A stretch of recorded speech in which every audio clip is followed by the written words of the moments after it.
Welcome to the Fish Nerds. It's a celebration of fish, fishing, and eating fish that is always interesting, usually funny, and mostly true. I'm Liam Geary of Backwoods Graphics, and here are the nerds. Welcome to the Fish Nerds. I'm Clay Groves, Chief Executive Fish Nerds of the Fish Nerds Podcast. And I am Rich Collins. I am the fly fishing correspondent of the Fish Nerds. Yeah, and you're going to hear, this is a noisy podcast today, and it's not Rich's fault. I just heard a monkey, I swear. I know. We're in a tropical area here in Boxborough, Massachusetts. Boxborough, and I was telling my daughter, she asked me what Boxborough was, and I said this was the place that boxes were invented in Massachusetts. Of course. A lot of people don't know that. But anyway, we're at Boxborough at the New England Fishing and Outdoor Expo. And there's a swimming pool with fountains right behind us, which I didn't realize was a pool.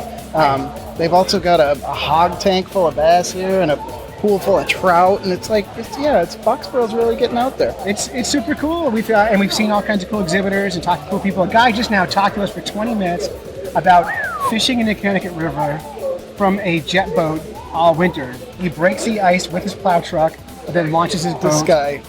This guy was badass, and I hope he does look us up, because he had pictures of just doing crazy things to get his boat into the ice water and then fishing through it from a boat. I mean, the walleye he was catching, 18, everything. 20, Catfish. 24 inches, giant catfish, and he seemed to be, and even winter holdover striped bass. Yeah, which really got me. Northern pike. He had the whole spectrum, and it's going from this winter. I think we live in the wrong place. I know. So. Yeah, anybody that knows where the fish are all the time, if it's Massachusetts, hey, we're not far. We'll go there. We're there. So this show is kind of all over the place. I've got some cut up material that I've been saving and I want to use up this weekend. So while Rich is here, we're going to kind of talk about what's happening in this week's show. So, all right, hey, you're a fly fishing guy, right? Yeah, I used to be. Now I'm converting, I think. I got all these other species to catch that are meatier and bigger. Oh, it's kind of fun. It is kind of fun. But hey, Michael Frank from Frank's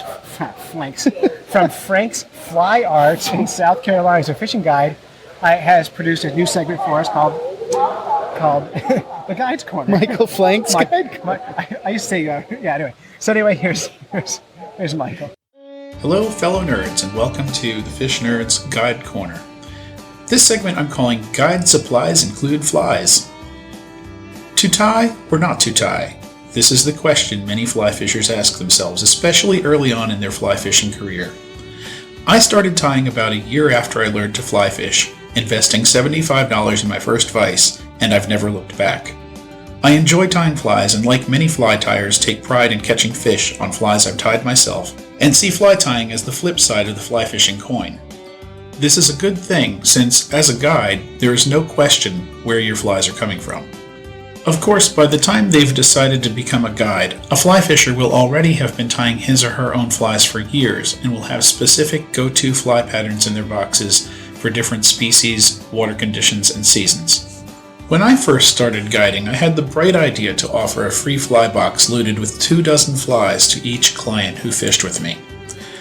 The flies represented a smorgasbord of fish treats, from a tiny size 18 midge larva that would interest trout, all the way up to a 1/0 Clouser minnow that could tempt smallmouth and striped bass. Clients would use these flies on the trip, and the box and any flies remaining in it went home with them so they could use them on their own after the trip. I mentioned this to my friend Kent Edmonds, whose guide service Flyfish GA had been in operation for many years down on the Flint River in Georgia. He asked how many trips I thought I would have that season, and how many flies that meant I would have to tie. I told him I was going to shoot for tying 4 dozen of each pattern included in the box. Okay, so let's do the math. 24 times 48 equals 1,152 flies I would have to tie. Kent seemed skeptical over the phone and maybe a little concerned for my welfare.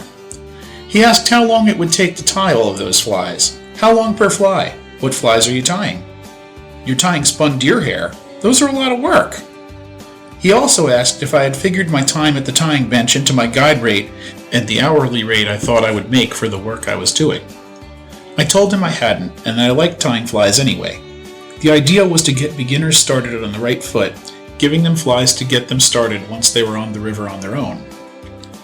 While I don't think I tied all of the 1,152 flies I planned to that season, I'm sure I did close to 1,000. My hands didn't thank me, but the clients did, and I'm sure there are as many souvenir fly boxes in display cases or forgotten in corners of garages as ended up in budding fly fishermen's vests.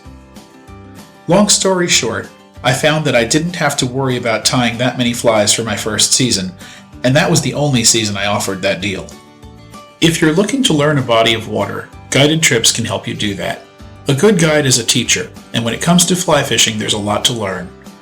Knowing the fly patterns to use is indispensable information, and a good guide will share those with you as well as teaching you where, how, and when to fish them successfully. They'll probably also share information about how the flies are made and any history or background information about them.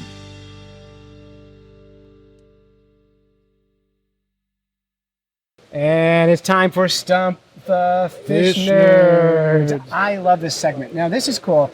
Any fishy question you have, whether it's about fish, fishing, eating fish, biology, cooking fish, whatever, you call 607-378-FISH, leave us a voicemail, and we will feature you on the show.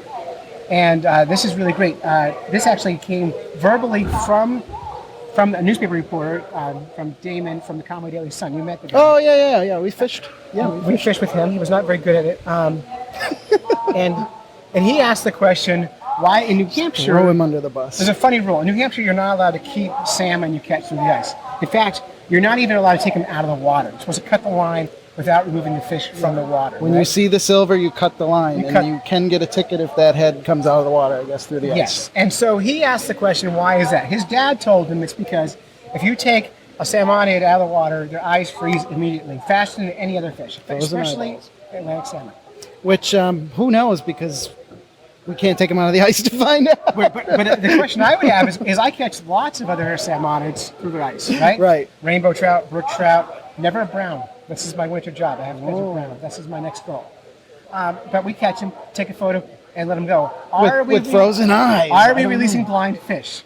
Are there a bunch of fish under the ice with seeing eye dogfish to help them get around? This would explain Silver Lake. It would explain all these blind... all the blind lake trout swimming around aimlessly, just bumping into lures occasionally. That's why you need noisy lures, right? Oh, rattlers. Yeah. So that's the question we're going to answer. Yeah. So why do you in New Hampshire only? Because I believe that's the only state you can't bring your salmon through the ice into the air. Now in Maine, you can catch salmon all through the ice. And you can just munch on them right on the ice. Delicious. Yeah, make your sashimi. So anyway, Doc Martin called in with what I think is the answer to this question. Proof. Positive. Well, hello everybody. This is Doc Martin here with you today. And it looks like we got a few questions from some of our listeners. So I wanted to go over a couple of those with you guys. And I'm not sure if this is a question or a statement or, is it true, myth, or fact? Okay, so apparently a local newspaper called Clay and asked if landlocked salmon could not be ice fished for because their eyes freeze fast. So, myth or fact? Dun, dun, dun. So this is something new to me. I had never ever heard this before, but I also live in Kansas, so I don't have a lot of comparison with saltwater versus freshwater salmon. So my initial instinct is to say, I wouldn't think so, just based on phenotypic plasticity or even genetic differences between populations of salmon. Like, yes, they exist, but would that be enough to make a difference in their eyes? No, I wanted to say no, but then I thought, well, it turns out that I also love chemistry and physics, and if we think of the main difference between freshwater and saltwater, well, salt, haha, right? And this is based on just kind of my thoughts, so take this answer with a grain of salt, haha. So there are differences in landlocked and non-landlocked salmonid populations, right? But I would venture to guess that it has to do with this property of water.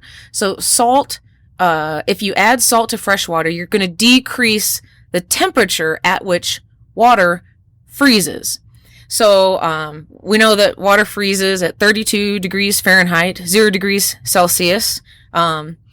So if you have no salinity of pure fresh water, and you're at 32 degrees Fahrenheit, that water is frozen. That is ice water now, right? It's ice. But if you took that same water and then you added salt, still at 32 degrees, it will be water. It will be liquid. So if you take a salmon out of salt water at freezing 32, it actually won't be at freezing because of the salt concentration in the water. But if you would take a salmon out of fresh water at 32, it actually would be freezing. So I'm wondering if that salt concentration is actually protecting their eyes. I don't know this for sure. So in our eyes, human eyes and fish eyes, kind of at the front-ish, there's an aqueous humor near the surface layer, which is mostly water. My guess is possibly in freshwater salmonids, that aqueous humor would reflect the salinity in freshwater. And in marine salmonids, that aqueous humor would reflect the salinity of marine environments. So there you go. I think maybe that could just be the reason that salmonid eyes freeze faster if they come out of freshwater landlocked populations. And if there's any anecdotal evidence, I would really like to see it. I haven't found any explicit studies looking at this in my research. That does not mean that they are not out there. So if you find one of those, I would love you guys to send it to the Fish Nerds. I think this is a fantastic question that, it didn't make a lot of sense at first until you kind of started thinking outside the box, and maybe not necessarily what's going on with the fish itself, but the environment that the fish is in. Well, that's all that I have for you guys today. As always, I am so happy to answer your questions, and I'm glad that you guys have questions to ask because there's always more to learn. And have a wonderful day. Thanks.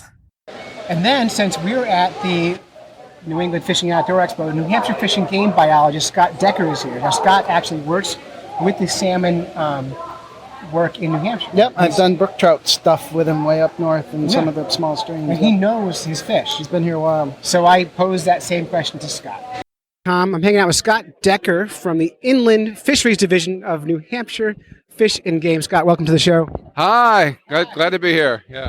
All right, so we came by. First of all, we know each other. We're happy. Always been supporters of the Fish and Game. But recently, a newspaper reporter called me and said, Clay, I heard that we can't keep salmon through the ice in New Hampshire because their eyeballs freeze. Is that the truth? Now, I want you to tell me, Scott, why can't we keep salmon through the ice? Well, Clay, it's kind of a long history here. In New Hampshire, salmon fishing was always a thing for the open water fishermen in the spring. And traditionally, you go out in your small rowboat, small motorboat, canoe years ago, and you trolled a line, a fly rod, and it was pretty much geared to open water fishing.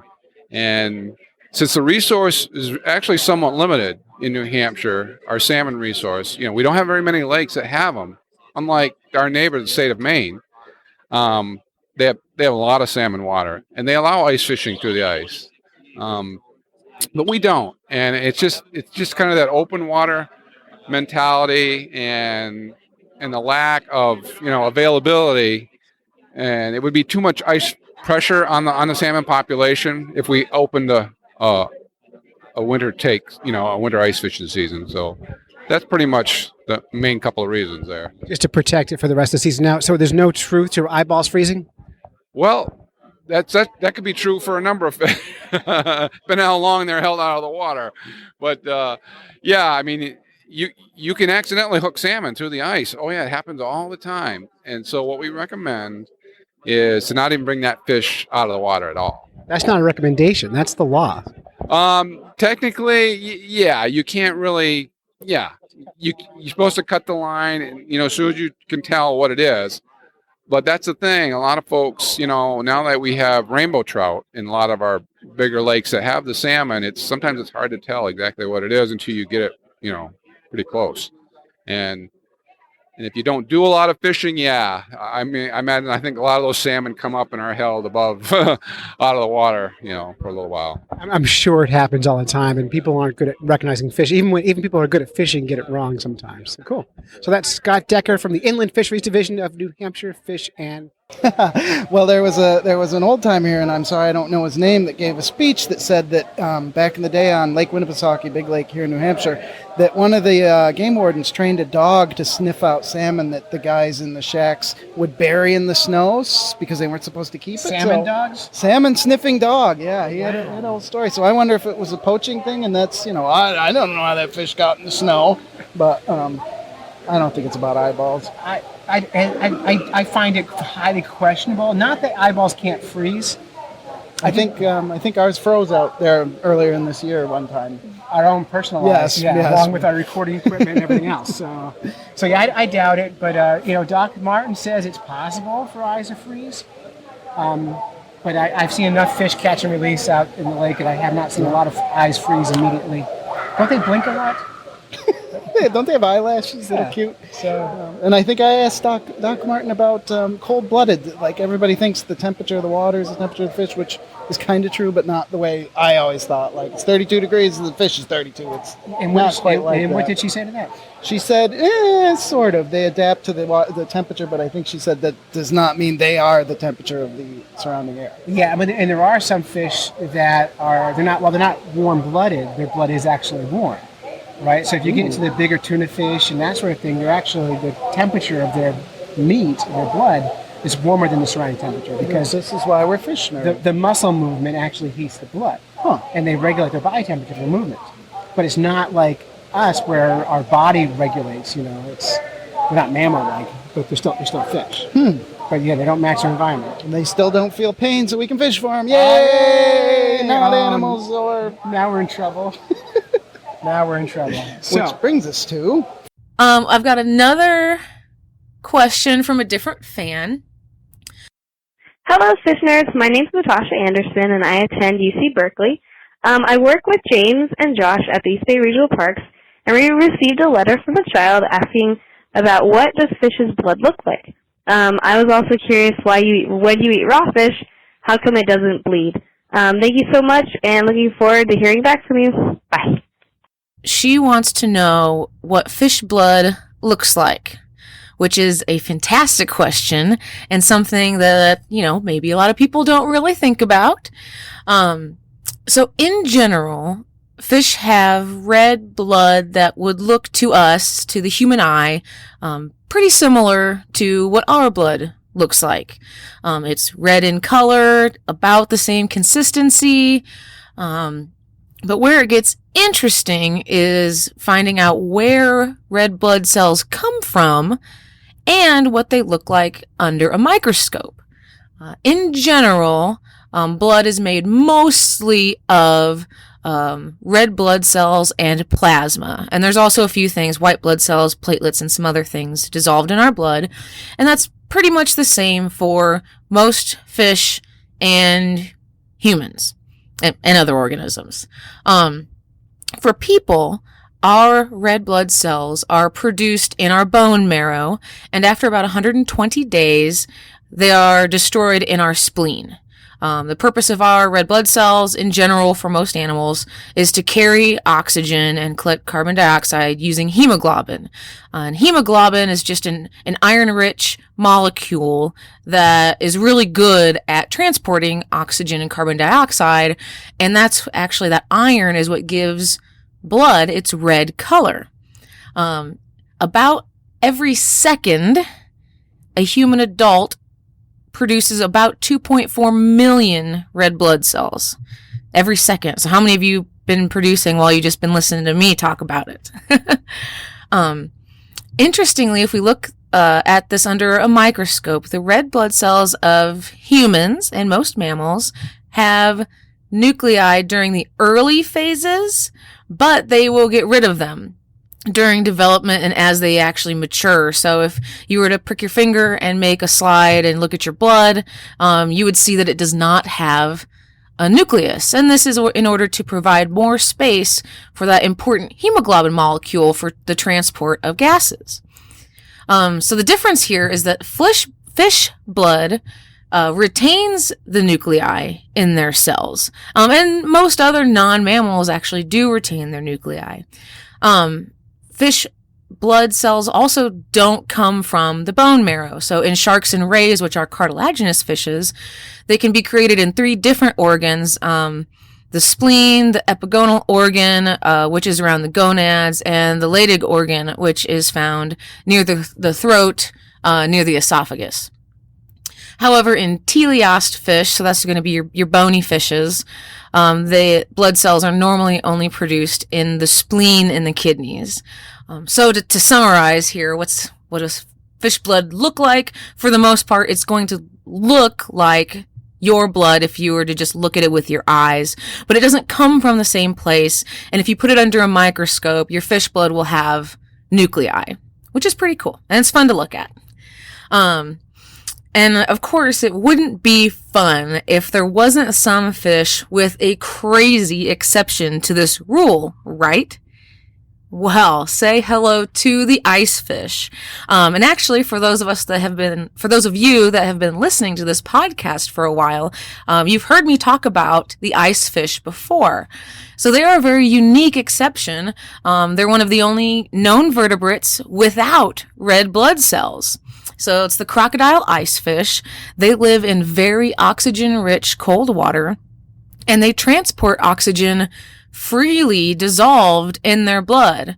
So they don't use hemoglobin, so there's no red blood cells. But if you did a genetic analysis, you can see that there are still remnants of the hemoglobin genes. So at some point way back when their ancestors were around, they could have had red blood cells, but currently now these guys evolved to not have them, which is pretty cool. Also, they live where it's really, really cold. And the second question from the same person was, why do we eat raw fish? Is it dangerous? And things like that. So, of course, any food most foods have the potential to be dangerous, but typically people don't want to eat raw fish because they're afraid of things like parasites and things like that. Tapeworms are a really big one that you will hear about occasionally in the news. But also bacteria can develop in non-fresh fish, and they can produce histamine enzymes, and that can result in some poisoning problems. And some tropical fish also contain a natural toxin. So you want to be careful, but if you like sushi and you like eating raw fish, you're going to a restaurant that hopefully is not questionable, you typically don't really need to worry, because these restaurants take certain steps in handling and preparing their fish. So they freeze it at certain temperatures for a certain number of days, and they do different processes and different temperatures to make sure that all the parasites or potential parasites are going to be killed. Right. So there's a few exceptions. In general, oh shoot, I lost my place. This is really annoying. Sorry, Clay. Give me some time here. Oh, computer, no. Okay, so one other thing that you can hear is that some fish are poisonous. This typically is from the puffer fish, right? So the fugu, that's the poisonous puffer fish. And master fugu chefs know how to prepare that fish. They have to go through lots and lots of training, so they're very, very skilled. So don't do it yourself. Don't try this at home. Make sure you're going to someone that really knows what they're doing. But there are people every year that are trying to make fugu by themselves, and it turns out very bad for them, usually irreversible. So you just want to be careful. And some meats have a much greater risk. So fish tends to be at the lower end. Raw chicken has a lot greater risk. So there's reasons you don't have raw chicken sushi. If any of your friends try to give you that, say no. So no food is completely without risk. But as long as you're going to a restaurant or someone that's properly trained, they know how to handle the raw food. So these bacteria or toxins are not going to make people sick. So if you do eat sushi at a restaurant and you can't finish it all, I've had this problem before. There's so much, it's so good, but you just can't finish it. You should not let it sit in your fridge for more than 24 hours. After 24 hours, throw it out. It is no good anymore. With that, also there can be just basic contaminants in fish. So we hear about mercury a lot. With that, you should look available online. There's information on guidelines for eating certain types of fish. In general, your long-lived, larger fish will always have higher bioaccumulation of these dangerous toxins. So with that in mind, maybe choose your sardines over your sturgeon. So I hope that answers your questions. And of course, if you have any more, you can always call the Fish Nerds and leave a message or send them an email. Fishy pet peeves. Whoa. Yeah, this is important. Now, on the show last week, we were visited by the inventor of the pocket rod rest, who came by today to the expo and talked to me Pocket again. rod rest. Yeah, and it's not as fun as you might think. Well, I was confused by it because I'm like, well, I like holding my rod, but this is for when you catch a fish and you don't want to stash your rod on the Yeah, side you of just the... stick it in your pocket, rest your rod, tie your knot, release your fish, let it go. Because I tend to throw mine in the river and hope that the current doesn't pick it up. I And actually do that too. I always do because it's safer than letting it slide off a rock if it's stuck in the But bottom. that could solve that problem for you. could. See, I'll give you one of these if you want. Yeah. So what is your biggest fishing pet peeve? Well, I actually called in one, Oh, then I'll just play it. and you can just play it, or we could just talk about it. But I have lots more I can come up with. But You I'm have trying lots more. trying not to offend anybody, especially as the fly fishing guy that catches small fish. Hey there, this is Rich Collins. I have a pet peeve, and it's not a big one because it's a small one. I get a lot of grief from people in real life on Facebook for catching small fish. Not necessarily microfish, but, small, beautiful, wild trout, for example. And it gets tiring because they are precious, for lack of a better word. So I'd like to tell all those meat-chucking, big fish-catching monsters out there that little fish matter. Size doesn't matter. Thanks. Hey, Fish Nerds, this is David Redden from Maryland. I was calling because you mentioned you wanted to hear about people's rants and things your pet peeves. My biggest pet peeve is people leaving stuff hanging from trees and not trying to get it themselves, or finding stuff on the side of the actual boat launch, finding hooks and fishing line and everything like that.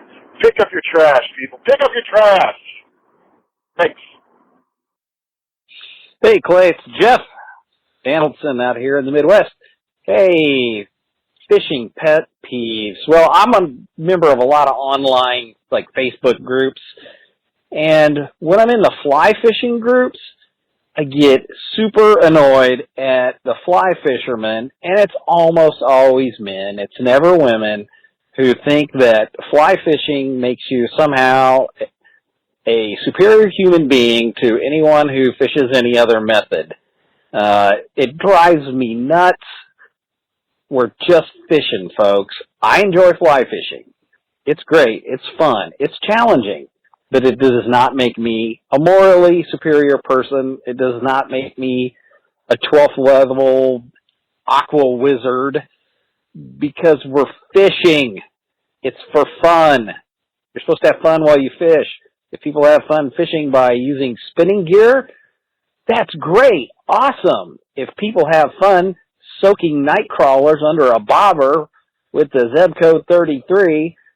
That's awesome. They're having fun. That's great. That's what they should be doing. And the attitude of some fly fishermen, and I get it from multiple directions, because inside fly fishing, there's a constant debate / war about what constitutes proper fly fishing. Some people, think if you fish nymphs, that's not fly fishing, and you use a strike indicator, oh my gosh, you might as well just be soaking worms under a bobber.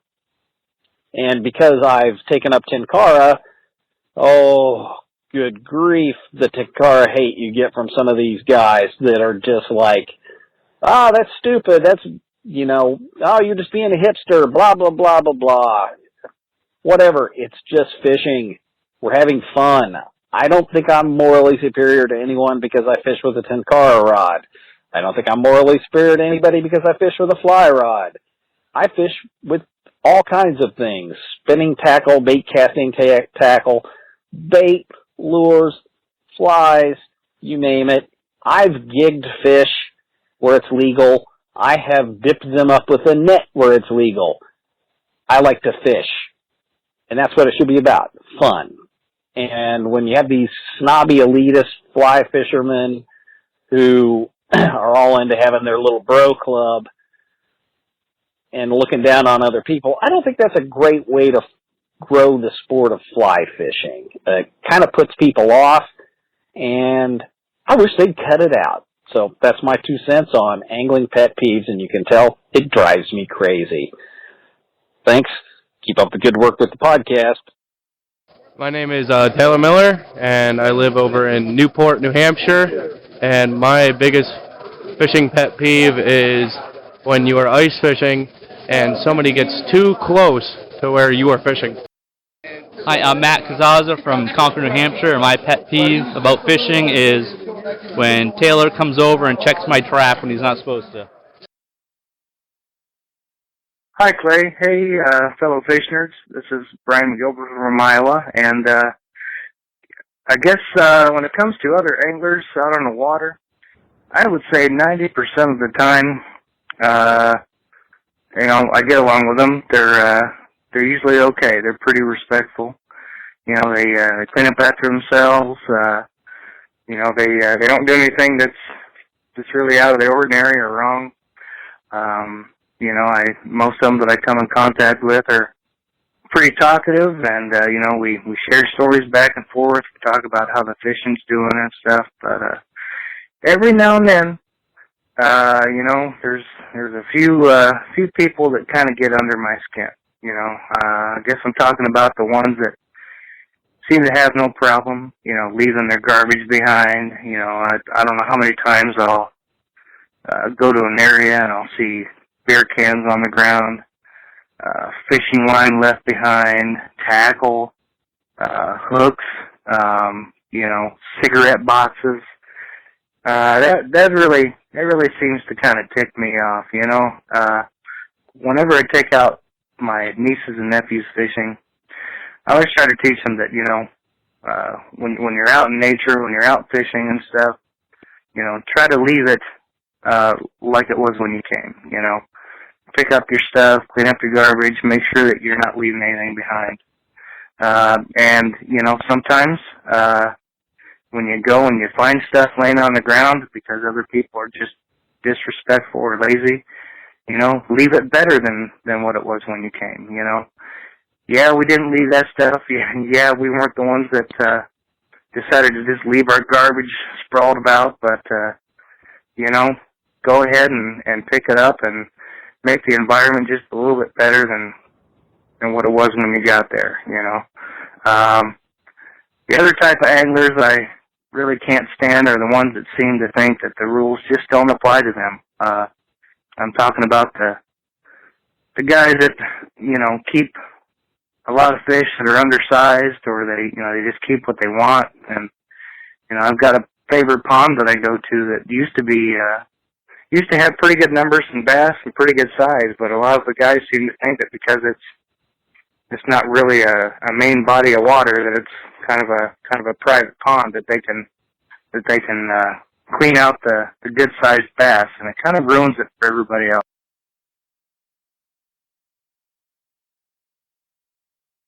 Kinds of beat up on this here internet, and I cry at night sometimes, so that might be a pet peeve. I'm amazed at what a cult phenomenon making fun of you has become. And I was recognized today like a superstar, like, oh my God, are you Rich Collins? I'm like, how do you know? And they like thumb ring, so I got all by your thumb ring. I got Not blamed. To mention all the people catching fish and taking their ring off, putting on the thumb and sharing a photo. Yeah.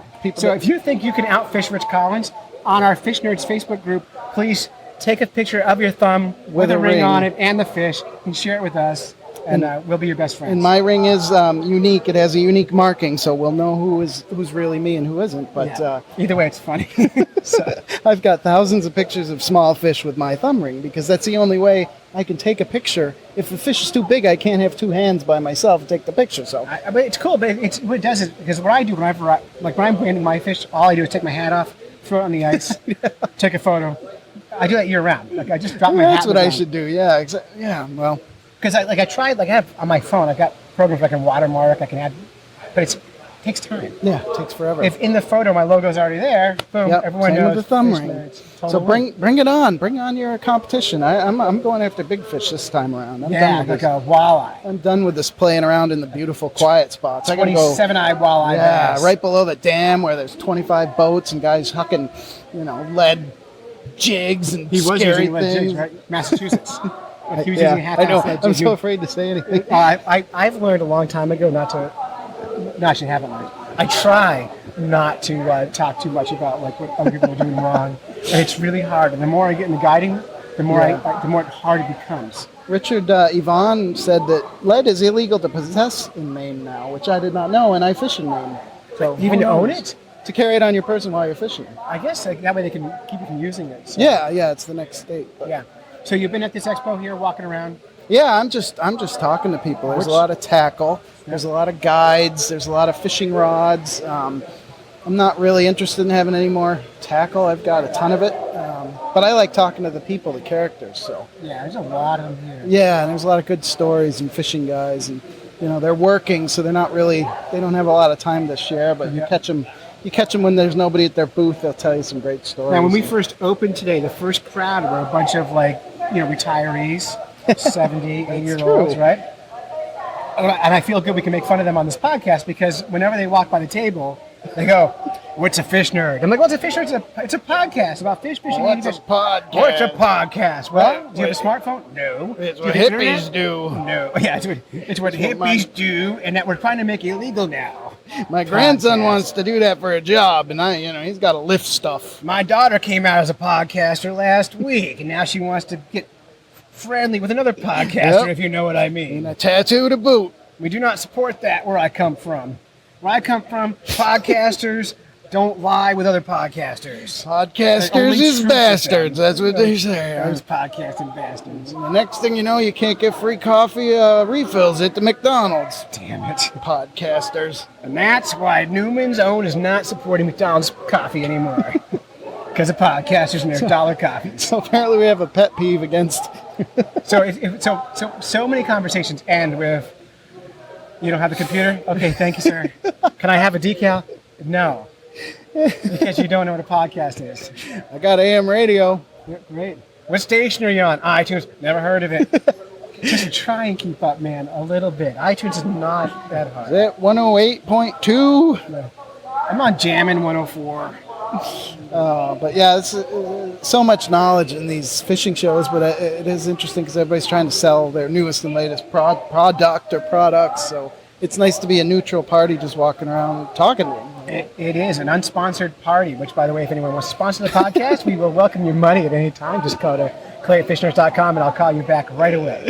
Yes, that's his job. I'm still going to remain. It's actually not my job. I have a sales lady. I would just pass your number on to her. So I'm the neutral Switzerland. I'm trying to be that. That's why I have a salesperson, so I can be the guy who just meets and talks to people, and somebody else does the sales part for me. Hey there, Fish Nerd Nation. This is your effing librarian out here in the effing Midwest, Jeff Donaldson. And you know what I love? I love Fish in the News. And I've got a very special local Fish in the News here from Missouri. So, from the Columbia Missourian, Dateline, January 19th, 2017. Missouri offensive line fish symbolize brotherhood, family, by Ann Rogers. Columbia. The Missouri offensive lineman did not like to call their fish Boneyard a pet. Instead, he was treated like a brother. So the players took it hard when lineman Kevin Pendleton and Tyler Howell found Boneyard dead in his fishbowl Wednesday morning in the offensive line room at the Missouri Athletic Training Complex. Howell was so shocked that he ran out of the room.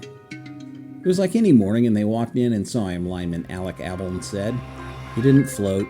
He kind of sunk to the bottom next to the RIP sign, which is ironic. Abelin, Pendleton, and Paul Adams purchased Boneyard in September to get on the video board at Memorial Stadium. Soon the entire offensive line had developed a bond with Boneyard. The lineman at first neglected to take care of Boneyard, and the water in the bowl turned murky. But he was a fighter, and Abel said all the linemen made sure he was healthy. He stayed in the offensive line room when the offseason started, and then went to redshirt freshman center Jonah Dubinsky's house in Columbia for winter break. When everyone returned, Boneyard looked healthy. His death was unexpected. Everyone took it pretty hard, Pendleton said. It's hard to work out and not see Boneyard in the room when we're done. Adams said everyone will miss the way Boneyard brightened up the room after practices and games. We're at a practice, it's been a long week, and we'd walk in and look to our right, and he'd poke his little head out of the skull, and it was so cute, Adams said. Coach Glenn Ellerby would be upset with us at times, but we'd take a breather and talk to Boneyard, and he gave the best advice. The players listened. The offensive line was a bright spot in an up-and-down 4-8 season in Barry Odom's first year as head coach. The line was ranked 16th in the country, allowing only 14 sacks. He was always there, good or bad, win or loss, Pendleton said. He was always there flapping his fins. You're going to miss his color. He was a great-looking fish. Boneyard's presence influenced more than just the players. 4-year-old Griffin Ellerby was so upset about Boneyard's death that his father, offensive line coach Glenn Ellerby, took him to Petco on Wednesday to get another fish. He brought home Boneyard 2, whose tank sits in the offensive line room. We think he's going to be great for us, Avalon said. We just wanted to respect a day of mourning for Boneyard 1 yesterday, but we're really excited to have Boneyard 2. So there you have it. A key player for the Missouri Tigers football team is a fish named Boneyard 2. Oh, and by the way, not mentioned here, but Boneyard was a betta fish, also known as the Siamese fighting fish. And one of the things that you might find out about us here in Missouri is that we like animal totems for our sports teams. The Kansas City Royals had a rally mantis at the end of the season this last baseball season who died and was then replaced with Rally Mantis Jr., who I'm happy to report is now living in a local nature center. So this is your effing librarian here in the effing Midwest, bringing you the effing fish news, Fish in the News, Missouri edition, signing off. Fish in the News. All right, this is from Slate.com. A shocking electric eel myth confirmed. The way eels leap out of the water to defend themselves is completely crazy. Okay, at the turn of the 19th century, German naturalist Alexander von Humboldt, he sounds almost scary. lightning bolts, was exploring South America when he hired a group of local fishermen to collect electric eels for him. How much does one get paid? There's no electric eels in Germany. Humboldt had been experimenting with creating batteries and was eager to find out what he called the living electrical apparatuses.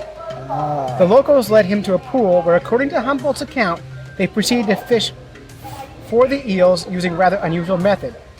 Rather than luring eels with bait, they led some 30 wild horses and mules into the muddy pond filled with electric eels, and once in, kept the horses from fleeing by yelling and wielding long, thin reed canes. They're yelling, "Stay! Stay! Let it shock you!"